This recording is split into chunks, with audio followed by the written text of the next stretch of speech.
اور یہ عقیدہ رکھا کریں، یہ یقین رکھا کریں کہ آپ جن کو سلام پیش کر رہے ہیں نا، آپ اپنے گناہوں کی وجہ سے ان کو نہیں دیکھ سکتے، لیکن وہ آپ کو دیکھ رہے ہیں۔ اب ہمارے گناہ ہیں نا کہ نہیں ہم دیکھ سکتے، لیکن وہ ہمیں دیکھ رہے ہیں۔ حضرت کتابی باتیں تو بہت ہے نا، آپ نے بھی سنی ہیں، اور میں نہیں کہتا کہ ساری سن لی ہیں، سنتے رہتے ہیں حضرت، لیکن بڑی باتیں ایسی ہوتی ہیں جو بندے پہ گزرتی ہیں، جو بندے کو یقین کہ کسی اور ہی مقام پہ فائز کر دیتی ہیں۔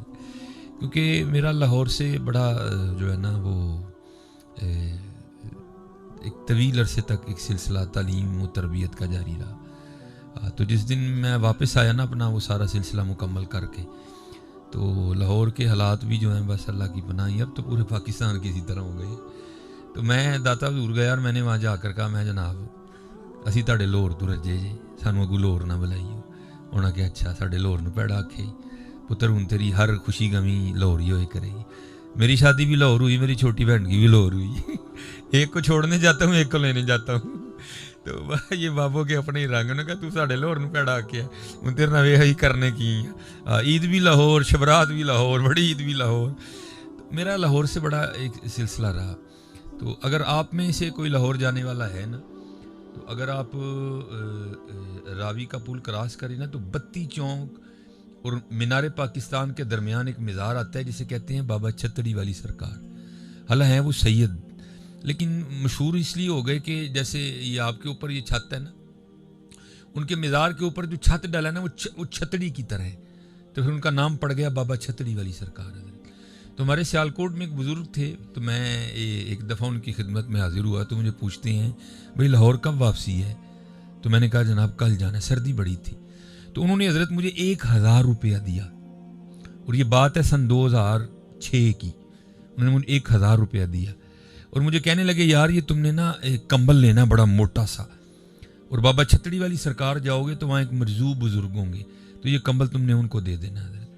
تو میں نے بازار سے نہیں خریدا، میں تھوڑا آگے لنڈے چلا گیا، تو وہاں مجھے 800 روپے میں نا بڑا بہترین کمبل مل گیا، گرم کمبل، کہ جو اگر میرے خیال سے کسی دوسری دکان سے خریدا جاتا تو 3-4 ہزار روپے کا ملنا تھا۔ اب 200 روپیہ بچ گیا۔ میں نے جناب کمبل لیا اور میں بابا چھتڑی والی سرکار چلا گیا، تو دیکھا کہ وہاں واقعتاً ایک مرزوق بزرگ بیٹھے ہیں، لیکن اپنے حال میں مست۔ میں نے اسی طرح جیسے میں نے چادر اوڑھی ہے نا، میں نے کمبل کھول کے نا ان کے کندھوں پہ دے دیا، اور دے کے نا میں جانے لگا، تو انہوں نے پیچھے سے میری قمیض پکڑ لی، کہتے کمبل تے دے چلیں 200 بھی تے دے کے جانا، کمبل تے دے چلائیں 200 بھی تے دے کے جانا۔ میرے حضرت جی پیروں کے نیچے سے زمین نکل گئی ہے۔ اللہ میرا 200 کھانے کا ارادہ نہیں تھا، اللہ کا شکر ہے میں ایک امیر باپ کا بیٹا ہوں، میرے والد صاحب واپڈا میں افسر ریٹائرڈ ہوئے ہیں، میرا 200 کھانے کا ارادہ نہیں تھا، میرا ارادہ تھا جا کے ان کو واپس کروں گا کہ جناب دیکھو میں 200 بچا لے آیا جی۔ تو کیونکہ 1000 انہوں نے دیے ان کے لیے تھے، انہوں نے میرے پیچھے سے قمیض پکڑ لی، اب مجھے کہتے ہیں کمبل تے دے چلیں 200 بھی تے دے کے جانا۔ تو حضرت میں پھر اس دن یہ سبق لے کے آیا تھا، اگر حضور نبی علیہ السلام کے غلاموں کا یہ حال ہے تو پھر ان کا کیا حال ہوگا۔ یہ آتے ہوئے ہم بات کر رہے بھائی یہاں بڑے ہیں جن کا سعودیہ کے چندے نے بیڑا گرک کر دیا، باقی بات ایسی کوئی بھی نہیں ہے، ان کے غلاموں کی سمجھ نہیں آتی کسی کو، چاہیں تو اشاروں سے اپنی کایا ہی پلٹ دیں دنیا کی، یہ شان ہے خدمت گاروں کی، سرکار کا عالم کیا ہوگا۔ اس لیے میرے دوستو بس آپ تھوڑا سا یقین پیدا کرو، یہ جو محبتیں ہیں یہ جو کمزور پڑ رہی ہیں ان کو پھر مضبوط کرو، درود پاک پڑھتے ہوئے اس بات کو خود پہ طاری کیا کرو کہ ہم پڑھ رہے ہیں اور ہمارے آقا کریم علیہ الصلوۃ والسلام سن رہے ہیں حضرت۔ چلو اب آپ یہ نہ کہنا کہ جی مولوی نے ایویں بابے دی گال ہی سنا کو، حدیث بھی تو ہمیں سنا ہونا۔ یہ ام حارثہ رضی اللہ تعالیٰ عنہ، ایک ہی بیٹا تھا اور انہوں نے وہ بھی قربان کر دیا، تو ہمارے جوانوں کا تو اب یہ حال ہے، ہم سے تو اتنا حصہ بھی قربان نہیں ہوتا ہے، انہوں نے بیٹے قربان، ہم سے اتنا حصہ بھی نہیں قربان ہوتا، انہوں نے بیٹے قربان کر دیے، کیا کیا نہیں قربان کیا حضرت نے۔ تو بیٹا شہید ہو گیا، ماں تھی نا وہ تسکین دل کے لیے حضور نبی علیہ السلام کے پاس آئی، اور ایسی اور کوئی بات نہیں تھی، اگر بات ہوتی تو پہلے ہی نہ قربان کرتی، وہ دل کی تسکین کے لیے آئی اور آ کر عرض کی اللہ کے رسول علیہ السلام ایک ہی لختے جگر تھا وہ بھی میں نے دین پہ وار دیا، تو آپ مجھے خبر دیں کہ میرا بیٹا آگے کس حال میں، اگر تو جنت میں ہے تو خوشی مناؤں، اگر معاملہ اس کے برعکس ہے تو پھر اپنے بیٹے کے لیے ایسا روؤں گی کہ آج تک کوئی ماں اپنے بیٹے کے لیے روئی نہیں ہوگی۔ تو یہ حدیث پاک میں نبی علیہ السلام نے تو نہیں فرمایا کہ تو مجھے 7 آسمانوں کے اوپر کی پوچھ رہی ہے، مجھے کیا پتا، یہاں رات انتظار کر، جبرائیل آئیں گے تو پوچھ کے بتاؤں گا. نہیں، فرمایا یا ام حارثہ انہا جنان فی الجنہ، اے ام حارثہ اللہ کی کوئی ایک جنت تو نہیں ہے، اللہ کی تو بڑی جنتیں ہیں. وَإِنَّ ابْنَكَ مَا أَصَابَ الْفِرْدَوْسَ الْأَعْلَىٰ، اور تجھے مبارک ہو، تیرا پتر سب سے اوپر والی جنت میں ہے. تو حضرت جی جو مدینہ پاک میں بیٹھ کے دیکھ کے جنتوں کی خبر دیتے ہیں تو کیا اسلام آباد ان کی نگاہوں سے زیادہ دور ہو گیا؟ بس آپ یقین پیدا کرو. یہ سلسلے جو کمزور ہو رہے ہیں نا حضرت، ان کو لے کے آؤ. یہ نبی علیہ الصلوۃ والسلام کی تو ساری شانیں حضرت انہی سے ہیں. وہ جو نہ تھے تو کچھ نہ تھا، وہ جو نہ ہو تو کچھ نہ ہو، سارا کچھ ہی انہی کے دم قدم سے حضرت.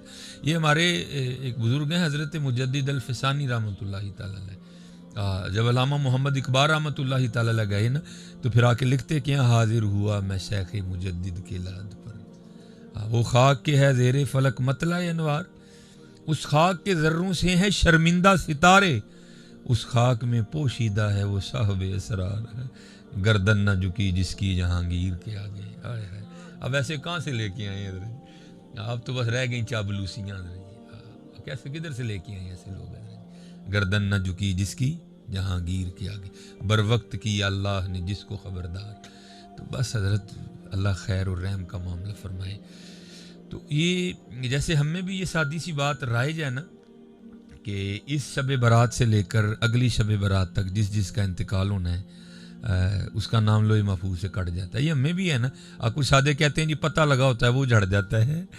تو تقوی والے لوگ تھے نا حضرت جی، ہم تو ڈرتے ہی نہیں کوئی بھی ہے. وہ لوگ بڑا ڈرتے تھے حضرت جی، وہ لوگ بڑا ڈرتے تھے موت سے حضرت جی. اب تو ڈرتے نہیں حضرت، اب تو ہمارا یہ حال ہے، ہم قبرستان میں بھی کھڑے ہو گئے پتہ نہیں کیا کیا کر رہے ہوتے. اب تو اتنے جو ہے نا ہم دیدہ دلیر ہو گئے. تو وہ لکھا ہے کہ جب رات گزر گئی نا تو آپ کی زوجہ محترمہ آپ کی خدمت میں حاضر ہوئی، بڑی گھبرائی ہوئی، بڑی ڈری ہوئی، رنگ زرد. تو آپ نے پوچھا یہ تو نے اپنا کیا حال کر لیا؟ تو کہتی ہیں میں نے سنا ہے کہ اس شب برات سے لے کر اگلی شب برات تک جس کا انتقال ہونا ہے نا اس کا نام لوح محفوظ سے کٹ گیا ہے. تو مجھے یہ خوف کھائے جا رہا ہے کہ میرا نام لکھا ہے یا کٹ گیا ہے. تو ذرا جواب سننا حضرت. اور میں کہتا ہوں خوشی سے کہ یہ ہمارے اسلاف ہیں حضرت، یہ ہمارے بڑے ہیں حضرت. تو آپ نے آگے سے ارشاد فرمایا، آپ نے فرمایا بھی تجھے پتہ نہیں کہ تیرا نام لکھا ہے یا کٹ گیا، پھر بھی تیرا یہ حال ہے. ذرا اسے بھی تو دیکھ جسے اپنا نام کٹا ہوا دکھائی بھی دے رہا ہے. حضرت چاہیں تو اشاروں سے اپنی کایا ہی پلٹ دے. یہ شان ہے خدمت گاروں کی، سرکار کا علم کیا ہوگا. اس لیے حضرت جی جب بھی درود پاک پڑھنا ہے محبت رکھ کے پڑھنا ہے، یہ یقین رکھ کے پڑھنا ہے کہ ہم پڑھ رہے ہیں اور ہمارے آقا کریم علیہ الصلوۃ والسلام سن رہے ہیں. اللہ حضرت حال تو یہ ہونا چاہیے کہ جب ان کا نام آئے تو بندہ بے خود سا ہو جائے. محبت اس قدر شدید ہونی چاہیے کہ جب ان کا نام آئے بندہ بے خود ہو جائے. لیکن حضرت جی کیا کریں، ہم دور ہی بڑی چلے گئے حضرت، بڑی دور چلے گئے. یہ اب تو حالات ہی ہمارے عجیب. ہمارے سیالکوٹ میں نا ایک مرزوب ہوئے ہیں جن کا نام تھا سائیں علی اکبر رحمۃ اللہ تعالی. ہمارے سیالکوٹ کے پاس ایک قصبہ ہے جس کا نام ہے چشتی شیخاں. یہ حضرت بابا فرید رحمۃ اللہ تعالی علیہ کا ننیال ہے، نانکے ہیں یہ ان کے. حضرت نے اپنا بچپن وہاں گزارا، اس لیے اس کا نام تھا چشتی شیخاں. جیسے وقت کے ساتھ ساتھ نام بگڑتے رہتے ہیں نا، تو چشتی شیخاں کا نام بھی بگڑ کے اب فی زمانہ اب اس کا نام ہے چٹی شیخاں. چشتی شیخاں نہیں رہا، چٹی شیخاں ہے اب اس کا نام. تو وہاں ایک بزرگ ہوئے ہیں حضرت سائیں علی اکبر رحمۃ اللہ. یہ مرزوق تھے حضرت، یہ دیوانے تھے حضرت. اب میں تمہیں اس دیوانے کی سنانے لگا ہوں کیسا دیوانہ تھا. اگر ہمیں پوچھا جائے تو ہم کہتے ہیں مجھ سے زیادہ سیانہ کوئی نہیں. اب ذرا سیانے بھی دیکھ لو اور اب ذرا دیوانہ بھی دیکھ لو حضرت. وہ اپنے قصبے چٹی شیخاں سے نکلا کرتے تھے اور ہمارے آگے ایک اور علاقہ ہے برام کی موڑ، وہ روزانہ وہاں تک آیا کرتے تھے اور وہاں سے واپس چلے جایا کرتے. اس میں کیا راز تھا یہ وہی جانتا تھا حضرت، ہم میں سے کسی کو اس کی خبر نہیں. اچھا اب ہوتا یہ تھا کہ جب وہ گزرتے تھے نا بازار سے تو ماننے والے بھی تھے نہ ماننے والے بھی تھے. اور حضرت دعا کرنا اللہ میں ماننے والوں میں رکھے، اللہ میں ماننے والوں میں رکھے۔ وہ کہیں وہ کیا کہتے ہیں انجینئر صاحب کی جو انجینئری نا ہم پہ نہ چل جائے حضرت، ہم ماننے والوں میں رہے حضرت جی۔ ہاں ماننے والے، دیکھو نا حضرت جی عجیب دماغ خراب ہے۔ بہرحال میں اپنا مزہ نہیں کرکرا کرنا چاہتا، ایویں جڑا نا بندہ منہ وچ تما تو نہ لے۔ تو وہ جو ہے نا وہ بازار کے سامنے سے جب گزرتے تھے نا تو جو محبت کرنے والے تھے وہ محبت کرتے تھے، اور جو تھوڑے بہت تھے وہ بڑا، لیکن اچھا جو محبت کرتے تھے ان کا انداز کیا تھا۔ مثلا جس دکان کے سامنے سے گزرے نا جو ان کے پاس ہوتا تھا نا وہ سائیں علی اکبر کو پیش کرتے تھے۔ مثلا اگر کسی دکان کے سامنے سے گزرے اور کسی نے جلیبی دے دی، کسی نے برفی کی ٹکڑی دے دی، اگر کسی نے کٹ دے دیا، تو قربان جاؤں اس دیوانے پر حضرت جی وہ کرتے کیا تھے کہ تھوڑا سا کھا کے نا، تھوڑا سا، بالکل سارا نہیں، تھوڑا سا بس منہ میں جانے کی دیر ہے، تو ساتھ ہی رکھ کے جس نے دیا ہوتا تھا نا اس کو سوال کرتے تھے۔ سوال کیا کرتے تھے؟ وہی اے تو میٹھا ہے، تو دینے والے نے جواب دینا، اس نے کہا نا حضرت چینی ڈالی ہے، میٹھا ہی ہونا تھا۔ اچھا چینی پائی ہے، کتوں لے آندی ہی چینی؟ تو اس نے عرض کرنی حضور دکان سے لایا تھا۔ اچھا دکان تو لے آندی، دکان والے نے کتوں لے آندی سی؟ حضرت جی انہیں مل تو منگوائی سی۔ اچھا انہیں مل تو منگوائی، مل والے نے کتوں لئی؟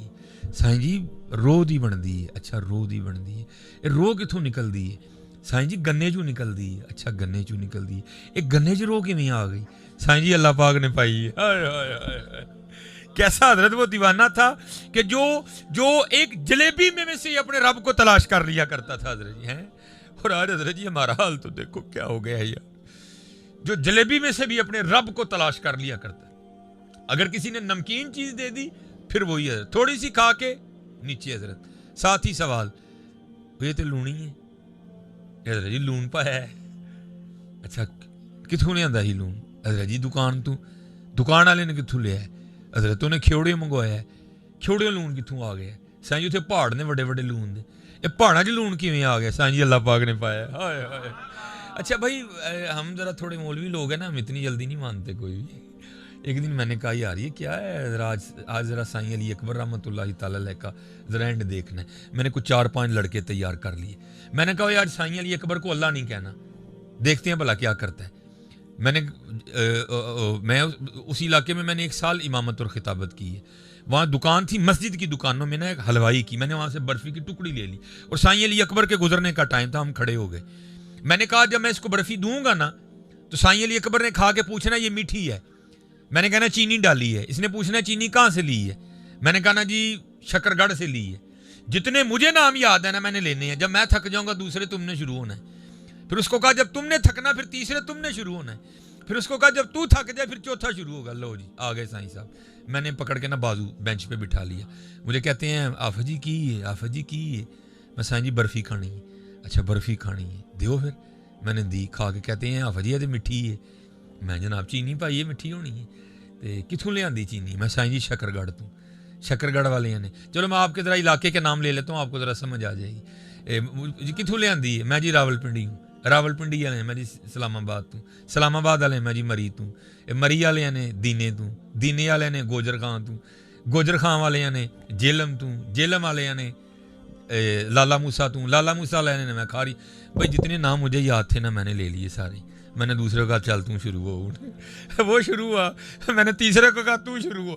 2.5 گھنٹے ہم اس سے لگے رہے، بات تب بھی ختم ہوئی جب ہم نے اللہ کہا۔ ہائے ہائے، پھر پتہ چل گیا حضرت یہ کچا نہیں ہے، یہ پکا ہے حضرت، یہ کچا نہیں ہے یہ پکا۔ اور میاں صاحب نے کہا بھی حضرت، میاں صاحب نے کہا بھی، آپ فرماتے نے پانڈے نال نیوں لگایا، واہ تیری دن آئی۔ یہ دیکھو نا حضرت جی، یہ اسپیشلی آپ بچوں کے لیے حضرت، یہ اب یہ سیزن ہے اب یہ کنوں کا، آپ بھی پیکنگ کرتے ہیں، ذرا کنوں کی پیکنگ دیکھی ہے جو اللہ پاک نے کی ہے، دیکھی ہے ذرا اس کی پیکنگ حضرت جی، ذرا کیلے کی پیکنگ دیکھی ہے حضرت، ذرا تربوز کی پیکنگ دیکھی ہے، ذرا خربوزے کی پیکنگ دیکھی ہے۔